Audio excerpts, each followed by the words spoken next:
Hello guys, nagbabalik tayo dito kay Infinix para sa ating latest update ngayong November 1 guys. Ito, unang natin ngayong November para sa latest update po natin kay Infinix. Ito sa kanilang tablet, sa mga naghahanap po ng tablet dyan. Tapos guys, ito marami-rami tayong i-update sa inyo para sa latest update po ng kanilang mga units. Especially yung kanilang mga budget phone. Tapos yung kanilang mga bagong release guys. Ayan. Tapos yung bagong, ito guys, so yung trending ngayon, yung kanilang Hot 50 Pro. Yan, Pro Plus. At yung kanilang mga Note 40 series. At syempre guys, yung kanilang GT20. O ayan guys, umpisahan na natin ang ating update ngayong November 1, 2024. Ito guys, unahin na natin yung mga budget phone ni Infinix. Sa mga naghahanap po dyan ng budget phone, swak na swak lang po sa ating mga bulsa. At syempre yan, sa mga pinaglalaanan natin. Ito na guys, umpisa na tayo. Umpisahan po natin sa kanilang Smart 8. Ito guys, yung kanilang Smart 8 ngayon para sa latest update po natin. Ngayong yan, November 1, 2024.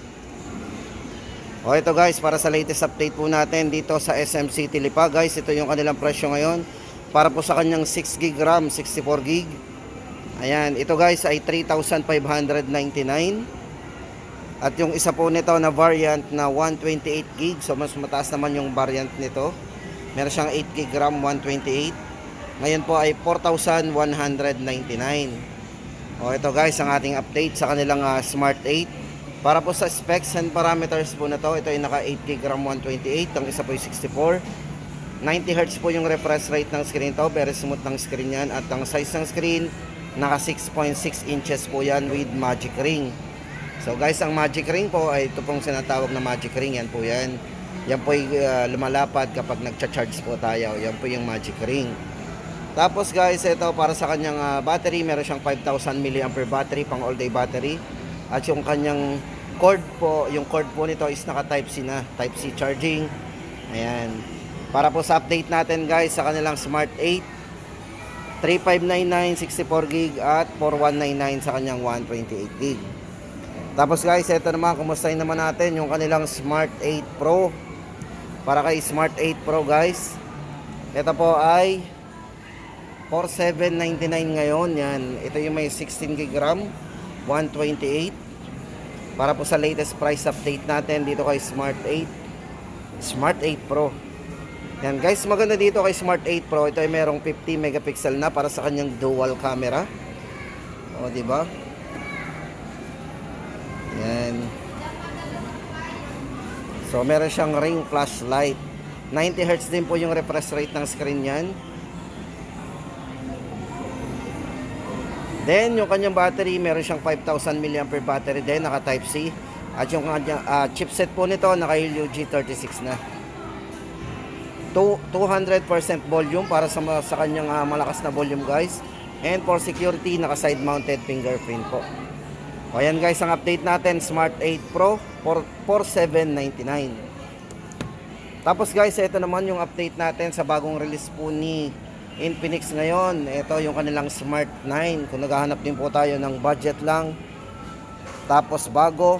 Then guys, maganda dito sa kanilang Smart 9, yung dalawang variants po nito, yung 64GB po ay 3,699, tapos yung kanyang 128 po ay 4,199. Guys, ito maganda dito, napakataas ng refresh rate ng screen nito. Yung smoothness ng screen niya is 120Hz po. Size ng screen medyo malaki guys, ito yung naka 6.7 na. Tapos ang maganda po dito sa kanyang unit na to, ito yung naka 48 month of smoothness. So meron siyang 4 na taon na smooth ang ating unit. Yan, kasi nga po guys, ito ay merong malakas na processor at ito po ay merong 120Hz na refresh rate sa screen. O yan guys, yung kanyang specs and parameters. Pagdating po sa battery, 5,000 mAh. Then yung kanyang ultra volume guys is naka 300% para sa kanyang dual speaker.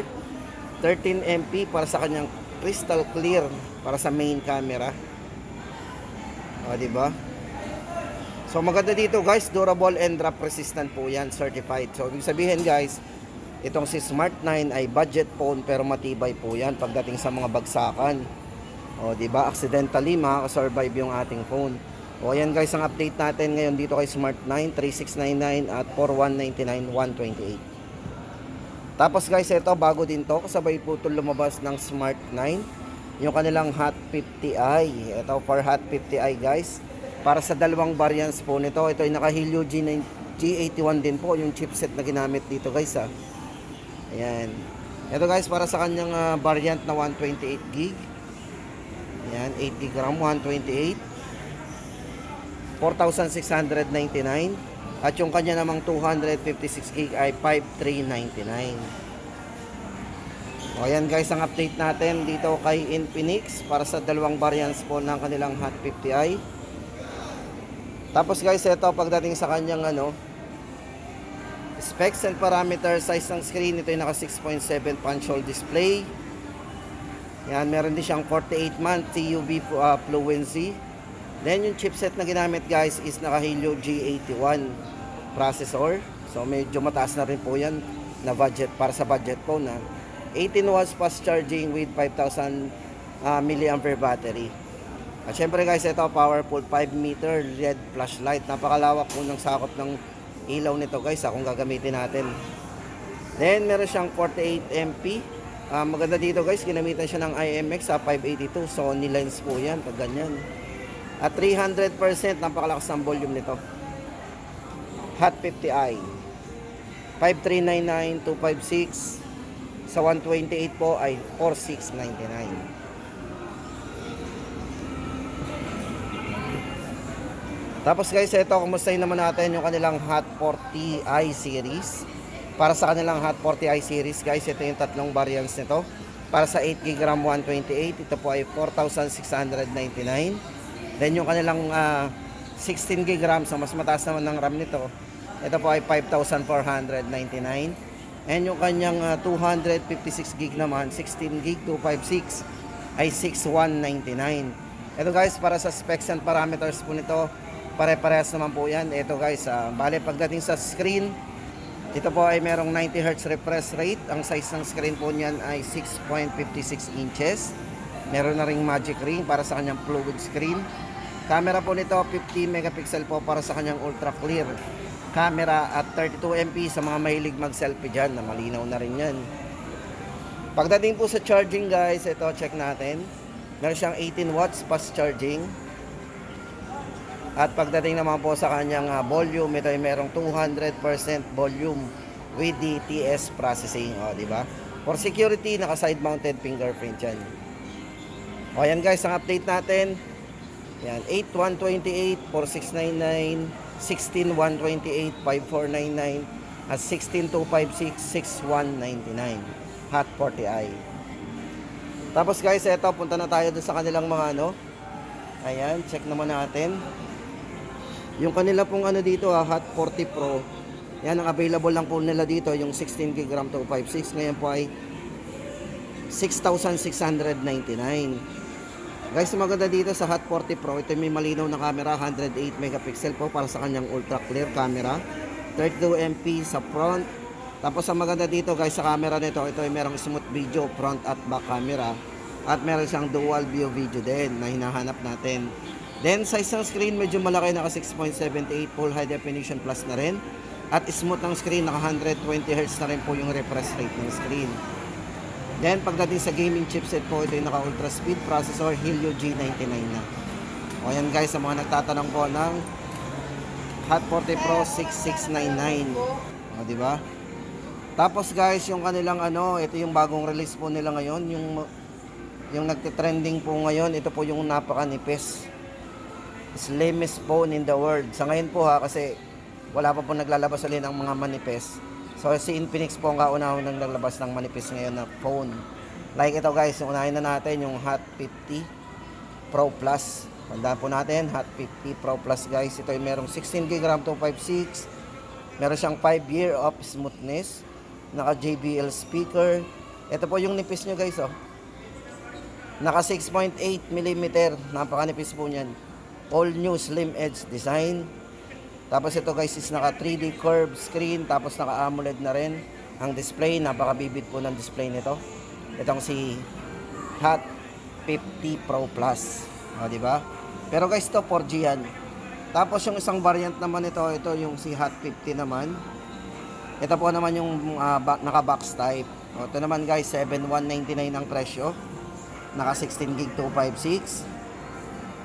So same din, meron din siya. Ito guys, pareho sila ng chipset, naka Helio G100 processor yan. Naka 120 Hz din po yung refresh rate ng screen. Ayan guys, sa mga naghahanap po ng medyo maninipis or yung mga latest model dito kay Infinix na below 10,000, yan po yung dalawa nating mararecommend sa inyo, bagong release. Tapos guys, ito na para sa latest update na natin ng kanilang Note 40 5G. Ayan. Ito po guys ay dating 12,999, ngayon po ay 11,999. Swerte po ng mga umabot niyan nung ang last month, October. Kasi bumaba pa po yan. Pero ngayon, 11,999 na uli. Ito guys, para sa chipset po ng kanilang Note 40 5G Dimensity 7025G. At meron siyang maximum RAM na 24GB maximum RAM at 512GB naman po internal storage. Ito po ay naka 6.78 na rin, AMOLED screen. Yan, 33 watts fast charging at 15 watts naman po kapag ginamitan po natin siya ng kanyang mag-charge o yung wireless. O yan guys, maganda po yan. Tapos guys, ito naman ang update natin sa mga naghahanap ng curved screen dito kay Infinix, yung kanilang Note 40 Pro Plus. Ito po, Note 40 Pro Plus 5G. Yan, ito po yung 13,999. Guys, maganda dito ito ay merong 100 watts fast charging, napakabilis. 20 watts naman po para sa wireless mega charge niya. At ang chipset na ginamit guys, syempre naka 5G to, Dimensity 7025G. Ayan, tapos naka 24GB maximum RAM, 256 po internal storage. At ito guys, naka 3D code din, 120Hz AMOLED display na rin. So wireless guys, ito maganda dito, pwede siyang mag-share ng battery. Yan pong Note 40 series na yan, kapag naubusan po ng battery yung mga phone na gumagana sa wireless charging, pwede po kayong manghingi ng battery dito. Nakitap lang po kayo sa likod nito. Ayan. Tapos guys, doon naman tayo sa 4G naman ng Note 40 Pro. Ang presyo po nito ay 10,999. Ayan naman po yung kanyang chipset o yung kanyang CPU. Ito yung naka Helio G99. Yan, ang RAM and ROM, 16GB RAM, 256 na po in storage. 70 watts fast charging at 20 watts wireless po.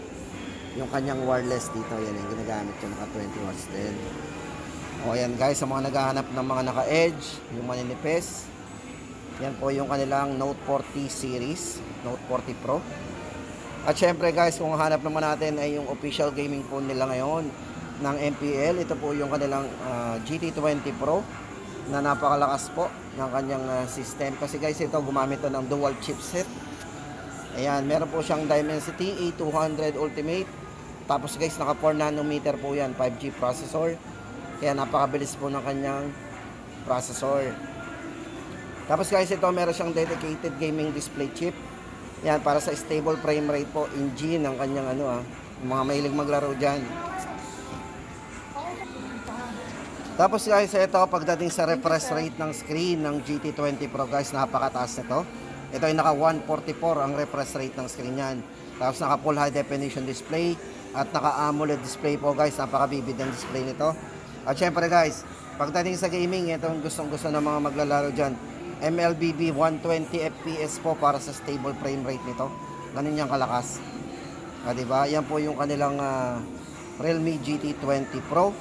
15,999. O diba, kung maghahanap tayo ng mga gaming phone na sobrang mahal, na mahalaga ng 50, 40, dito tayo makakatipid guys. Ito yung kanilang GT20 Pro. At isa pa po dyan guys, meron siyang kasamang gaming kit na nagpapalamig talaga ng cellphone yan. O ayan guys, ang ating update ngayon dito kay Infinix ngayong November 1, 2024. At tayo babalik po para sa mga another update guys. Mas makakita tayo ng mga iba pa nilang mga units and discount. Yan.